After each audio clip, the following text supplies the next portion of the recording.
Hi, I'm Derek And I'm Andrea. with the Capstone team.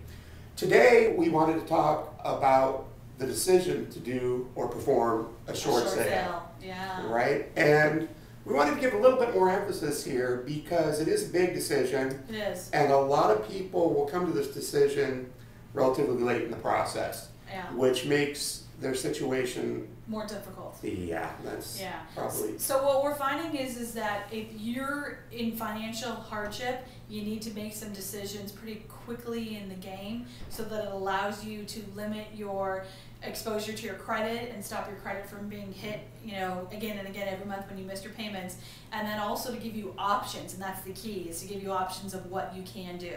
So we're finding that the reason that people are having to make these decisions are significant change in their income due to losing their job, having their hours significantly cut back. Another big one too is health issues, and people have now either underinsured or no insurance, and they have a big health crisis, and now they're in tens of thousands of dollars in debt, and having to make some decisions on what to do with their house. And so some of the other things that you just kind of need to keep in mind is by applying for a short sale, what the banks want to see is that your income has changed significantly or no income, or they won't allow you, and this is a question we get all the time, my house is worth significantly less, I don't want to keep it anymore, I'm making the same income, in some cases even more, I want to get rid of it. And in that case, you don't qualify for a short sale. You only qualify if you're making less or no income, and that's what the bank wants to see, is that you can't afford to make your payment legitimately.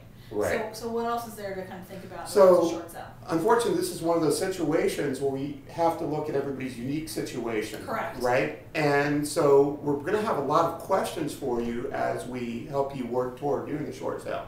One of those questions is going to be, have you received a notice of default or an NOD? On that NOD, there's going to be a sale date. And sell your house on the courthouse steps. Right. So what we're going to want to know is what that date is. Do we have enough time to market your property, get an offer, extend that foreclosure date based on getting an offer and giving the bank time to make a decision, and then go through the sale process. Right. So the more time that we have to help you with that, the better off you are and the more likely you are to get your short sale approved. So if I have an NOD and I've got 2 weeks left, is that enough time, Derek? Most instances, no. We're probably not going to be able to help you. What we'd like is at least 2 months. Right. And typically, worst case scenario, a month, maybe even 3 weeks, but in every case, just call us and we'll be able to tell you. But the key is make some decisions early in the process, and then you have options. Right. Another question we'll have for you is, are you in the loan modification process? Yes. And if so, do you think you're going to get your loan mod approved? You may not know the answer to that question, but we have other questions that we can help you uncover the truth, as we like to call it.